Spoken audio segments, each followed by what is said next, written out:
Hello and welcome to episode 13 of Into the Massiverse, where we are going to be discussing A Court of Silver Flames, the fifth book in the A Court of Thorns and Rose series by Sarah J Maas. Now, this is a slightly controversial book. Some people love it, like me, and some people absolutely hate it. I can see both sides of the argument surrounding Silver Flames, but what no one can deny is that in regards to the building up of the Massiverse, Silver Flames is an incredibly important book. So let's dive right in and start discussing A Court of Silver Flames, the fifth book in the ACOSF series. Now, as you can hopefully tell just by looking at the book, this is a big one. It is by far the biggest ACOSF book we've received yet.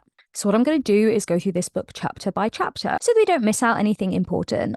So we'll start with the prologue, which is where we actually see Nesta recounting her experience with the cauldron. This is the first book we get from Nesta's point of view. We have firmly shifted away from the Fey Sand focus that the first books have had. Nesta describes being inside the cauldron, which very much like the TARDIS is larger on the inside than the outside. And she describes being able to see just darkness and fire. When she emerges from the cauldron, she promises that she will make everyone pay for what they've done to her, including the cauldron itself. She very much positions herself as an enemy of the cauldron. Remember, she took power from it rather than being gifted it. So it's fair to say that Nesta and the cauldron are slightly at odds with each other, which isn't great when the cauldron is the ephemeral source of like everything. And Nesta's like, I hate everything, including you. I will make everyone pay, including this magical, mystical entity that we don't really think has a soul or, I would say, like impetus behind it, but the cauldron very much does. It has desires and makes decisions. And Nesta's like, that's enough culpability for me. I blame you. It's not even a person. At the end of this prologue, we get Nesta very much set up as like a twin to the cauldron. And she's described as burning through the darkness like a newborn star.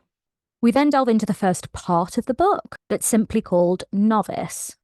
And Cassian is sent to go and collect Nesta from her grubby apartment.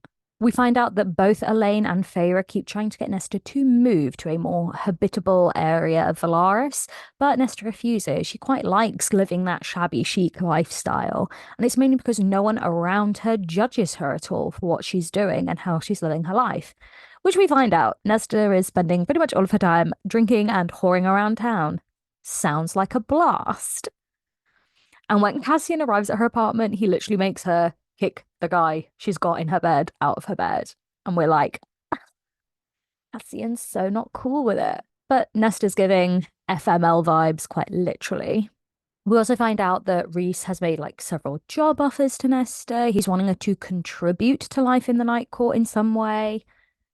And Nesta keeps on rejecting offers because from her POV, she's not earned them. They're solely being done in a way to placate Feyre and make Feyre happy. And why should Nesta's life be about making Feyre happy? We're starting ourselves off on the long track of me passionately advocating for and defending Nesta in this book. Because as much as she is not nice, I can totally follow the thread of logic that Nesta is going down in relation to how she views the characters we've got to know in the first 3 to 4 books. I very much understand the reluctance to be friends with your siblings' friends just because they're your siblings' friends. Like, we don't have to be friends with the same people. We're distinct. Just because I'm your sister doesn't mean I should be invited to everything and included in all of your stuff. It's like Feyre's very much trying to force Nesta to fit in a mold that she doesn't want to be in, and she definitely just doesn't fit in, full stop. So Cassian makes her kick this guy out and basically drags her with him to Feyre and Rhysand's new house. They have built this beautiful estate by the river, and we very much get the impression that Nesta does not feel welcome there. It's a big home where all of the inner circle hang out, and she clearly does not identify as one of the inner circle group of individuals here in the Night Court. Nesta is incredibly bitter. I can't remember if it's right at the beginning of the book, but we become aware of the fact that Feyre is painting pictures of all the people she cares about, and Nesta is not one of them. So why would Nesta feel welcome there? Like, come on. When Nesta reaches Feyre's room, we see that Rhys and Amren are both already there. We see Amren like immediately nitpicking and critiquing Nesta, which is a big change from what we saw about their friendship in Frost and Starlight. Something has happened between these two books to change the way Amren and Nesta's friendship was developing.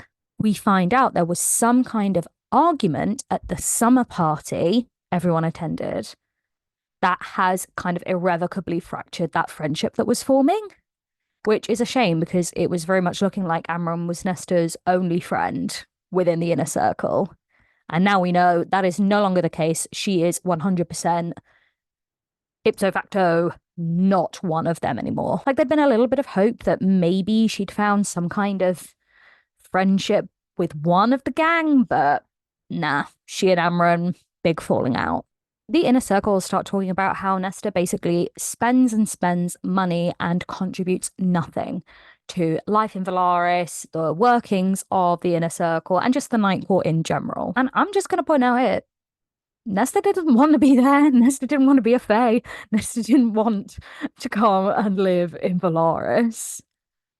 Quite literally, the actions of the inner circle, their machinations, Feyre's relationship with Tamlin and Rhys pulled Nesta into a world she did not want to be a part of or belong into. And they very much don't view things in that light, but I can totally see from Nesta's POV, these guys messing around, doing whatever the hell they wanted to do, pulled her out of her normal, mundane life, have irrevocably changed her body and her identity and have made it sure that she can't go home. She can't go live back in their old house. She's a fae now. And have literally just dragged her miles away from everything she knows and are now just kind of trying to dictate how she's going to live her life. They have taken all autonomy away from Nesta. And unlike Elaine, she's quite firmly pushing back and just trying to carve out little spaces from herself. Is she doing that in the healthiest way possible? Absolutely not. But they really do not empathize with Nesta. Not a single person in the inner circle puts the time and effort into trying to see the current situation from Nesta's POV, and they don't throughout this book. And it really, really bothers me. We basically end up with this book kicking off with the group giving Nesta an intervention because they don't like the way she is living her life. And Nesta gives as good as she gets. It's not a pleasant argument. And Cassian clocks that the protection shield around Feyre, it's a lot stronger than normal. And he assumes that that's because Nesta has some kind of magic and everyone's just a little bit on tenterhooks about would she use it in an argument? None of us know yet. We don't even know what it is. And Cassian decides to tell Nesta that she is going to come and train with him up in the Illyrian mountains. Nesta's obviously like, I don't think so. But the inner circle continue to bicker about it, and they basically give Nesta two choices. She can either go back to the mortal realm where no one is going to want to have anything to do with her, they'll all be scared of her because she's fae, or she can go and train with Cassian. So she can basically go and be an exile in the mortal lands where she will be completely and utterly rejected and hated by everybody, or she can go and train with Cassian. It's just made abundantly clear that there is no support for Nesta at all, and it breaks my heart, and it makes her incredibly angry and upset. So Nesta is basically being forced to go to the House of Wind and stay with Cassian, much to her disappointment. They really are just kind of tying her hands and forcing her to do this. Nesta asks, like, can I have a word with Feyre alone? And everyone agrees, but Rhys stays outside, making it very clear that he does not trust Nesta to not hurt her own sister. And everyone notices the insult. Everyone's like, ooh, Rhys is not a Nesta fan.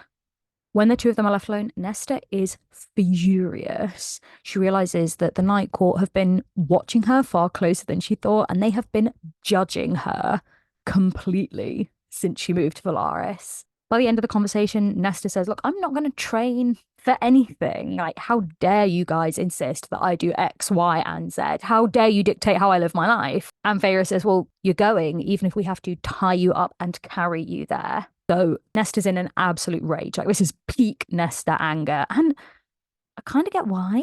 And what really hits home is that up until this point, it has always been Nesta and Elaine, and then Feyre going off and doing her own thing. And now the tide seems to have turned, and it's Feyre and Elaine kind of booting Nesta out, and she's all on her own. And that is the perfect summation of how Nesta feels. She feels so alone.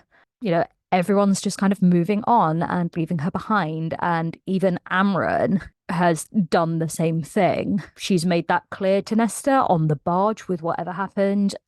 The rest of them are all just moving on into this new space that not only does Nesta not want to go to, but she doesn't feel welcome in. And I hate that for her. It really bothers me. I have to say, of all the ways to deal with the Nesta situation, this one's pretty damn awful.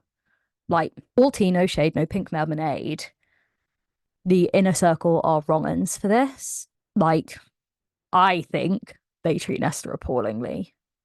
Just because she's responding to her trauma in a different way than the rest of them, they just have no tolerance for her. All the acceptance and loving BS we've seen up until this point is just that. It's BS. They do not walk the walk when it comes to Nesta. And you realize maybe they've all been nice to Feyre and understanding to Feyre because she's Rhys's mate and you've kind of got to. Nesta, however, nah, she's a bitch, and none of them want to actually go through with being nice to her at all and understanding her at all. I genuinely think if we didn't have Cassie and Nesta as a thing, that they literally would have just hung her out to dry and wouldn't have cared about her at all. And that reflects so poorly on the inner circle. I mean, I love them to pieces, but this book kind of irrevocably changes my opinion on them, for sure. While this conversation is going on, Rhys and Cassian go into Rhys's office and have a discussion where Rhys lets Cassian know the training he's been doing with the Illyrians post-war, that's literally just been practice for Cassian being expected to train up Nesta, because Rhys thinks Nesta is going to be much more hard work than the Illyrian soldiers normally are. And this makes Cassian think of something the Bone Carver said. I'm going to read you the quote because it's definitely, at this point, 100% about Nesta. The Bone Carver says, "What if I tell you that the rock and darkness and sea beyond whispered to me, Lord of Bloodshed?" Which, by the way, is such a cool nickname that Cassian has. So neat. "How they shuddered in fear on that island across the sea. How they trembled when she emerged. She took something precious. She ripped it out with her teeth." You know how awesome it is to have a character that is as like powerful and scary and respected as the Bone Carver being like, you have no idea what you're dealing with Nesta Archeron. The very fabric of the world itself shuddered and was frightened when she emerged from that cauldron. What she is now is dangerous and something to be afraid of. It's so cool for Nesta. Like, of course she's scary. So Rhys and Cassian talk about Nesta's potential powers because since the goings on of A Court of Wings and Ruin, we haven't really seen Nesta use magic at all. And Cassian theorizes that with the cauldron broke, Nesta lost her powers. And Rhys is like, I'm gonna have to disagree with you there, mate. I think she's definitely got magic, and it's not good. And Rhys instructs Cassian to be on guard. He also instructs Cassian to keep a lookout and start figuring out what's going on with the Mortal Queens since the goings on of A Court of Wings and Ruin. Just check in and find out what's happened since the war with them. During this conversation, we also get Cassian kind of express a little bit of jealousy about Rhys and Feyre's good relationship. He'd quite like to find a partner, you know, who loves him the way that Rhys and Feyre love each other. With that, the two of them leave the office and Cassian goes to Nesta. They basically head over to the House of Wind with Moore's help. It turns out you can't actually winnow in and out of the House of Wind. It's protected. So Nesta's kind of winnowed above it Like the two of them are winnowed above it by more, and then there's just kind of dropped, and Cassian has to fly her into the house. It's quite funny, but it makes it clear that it's not going to be easy for Nesta to leave this building. She is basically trapped there without her consent. Problem for me. Kind of a major red flag. We care about consent. And the two of them get themselves set up in their own rooms, and Nesta goes to sleep. While she's in bed, Cassian and Moore properly catch up because Moore has been away to a place called Valhallen, and she was sent there by Rhys to try and set up a treaty with the King of Valhallen. And she has been unsuccessful. And this king says, no, look, the mortal queens, they're gearing up for war. Bad things are coming. I don't want to get involved. Moore instructs Cassian to go and speak to Vassa, the mortal queen Lucian, when and sort of found, discovered she's all heavily involved in Koshi and whatever's going on there, to see what's going on in the mortal lands and if war is brewing between the humans and the Fae. Meanwhile, Nesta wakes up, and throughout this book, we find a lot out about Nesta, how Nesta grew up, and the fact that Nesta was treated very differently than Elaine and Feyre, specifically by their mother and grandmother. And at this point, we see Nesta quite clearly remember her mother saying that Elaine would be given the opportunity to marry for love. Elaine is beautiful and gentle, and any man would want to be with her. But that Nesta's role in a family full of daughters was to marry for conquest. The success of her sister's future weddings and of her family as a whole relied very heavily on Nesta marrying well. It was, in fact, Nesta's job, her duty, and the only real thing of value she could provide to her family to marry insanely well. If you remember growing up, the Archeron sisters' father had tons of money, but they were new money. Their father was a merchant, and the pressure was very much put on Nesta to secure the family's future by not just marrying well, but marrying exceedingly well. And this plays a major, major role in basically everything that Nesta is, the way she behaves, and the way that she treats her sisters in this book and earlier books. In the morning, before they head off to their first training session, Cassian is adamant that Nesta needs to eat some porridge, and she's like, I don't like porridge, I don't want to eat any. And Cassian's really awful. This is the main issue I have with Cassian and Nesta. He's pretty damn mean to her for a lot of this book. And some of the things he says, I think, are, to my mind, unforgivable. But at this point, he simply states that not eating a porridge isn't going to bring her dad back. Ooh. To which Nesta flips out, rightly so. But when Cassian's finished eating, she's like, okay, I'm going to eat this porridge.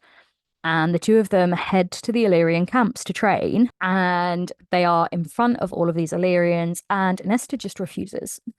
She literally like sits down on a rock and's like, no, I'll come with you, I'll come here, but I am not doing jack shit. And it's really sad because we're seeing the two of them at this point really butting heads, juxtaposed with the memory of Cassian's declaration to Nesta in Wings of Ruin, where he said, I just wish we had more time together. We are now seeing them have that time together, and they're just not being nice to each other. They're not using it in the way that they admitted and thought they would when they were about to die. They've been blessed with the opportunity to spend time together, and it is being used like this. And Cassian's just really, really embarrassed with the childish way Nesta behaves. But Homegirl's putting her foot down. Don't want to do it. Not going to do it. Simple as.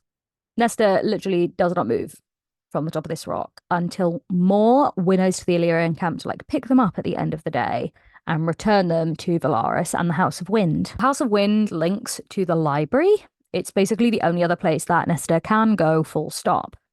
So, as part of Feyre and Rhys insisting that she starts contributing to the Night Court, Nesta goes to the library to help the priestesses out with sorting and categorizing all the books.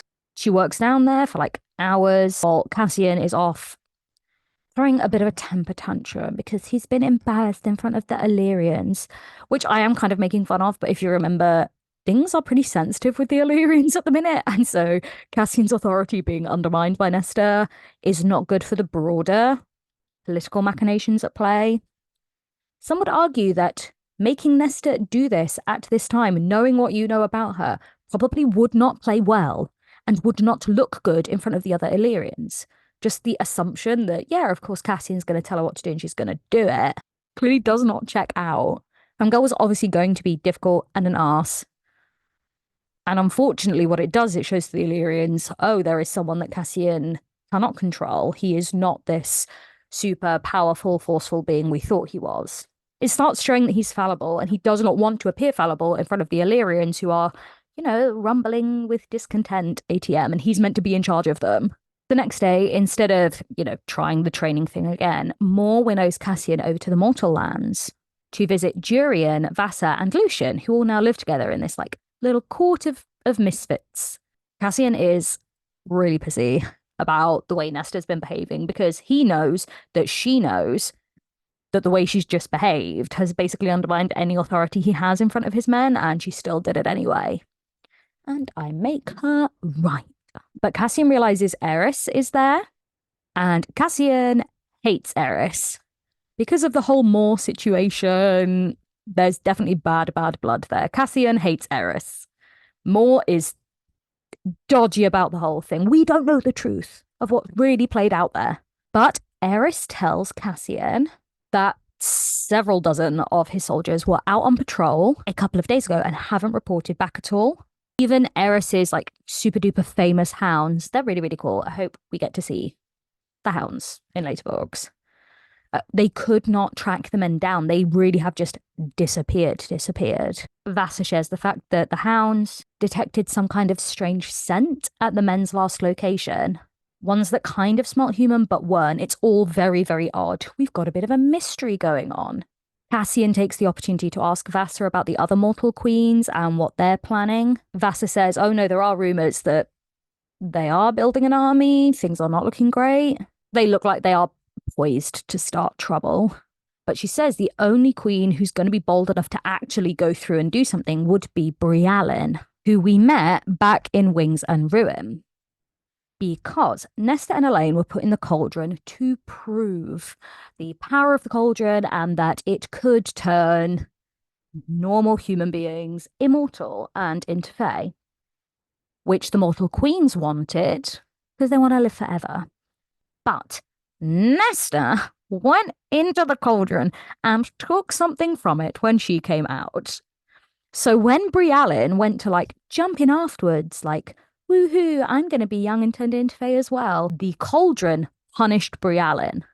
It was so angry about what Nesta had just done that when Brialyn went to climb out of the cauldron, instead of becoming a beautiful fae, she had been turned into an old woman. She is fae, but not a beautiful, lovely, stunning fae. She is an old, decrepit high fae. And it looks like she's going to stay that way for a really, really, really long time. She can't die, but she's never going to be beautiful and young again. But despite it seeming like, yeah, it's most logically Brialyn who is doing dodgy stuff, she can't do something like winnow and like transport from one place to another. So it can't have been her that went and took Eris's men. So they kind of realize Koshi, this sorcerer that kidnapped Vassar, would be able to winnow and send aid to Brialyn, who's probably over still on the island of Hybern.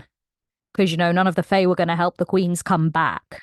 Now, Koshi is supposedly the older brother of the bone carver and the weaver, and he's said to be deathless. He's never going to die. Currently, he's like trapped at this lake due to some old spell. And everyone is frightened of what will happen if Koshi ever escapes his entombment at this lake.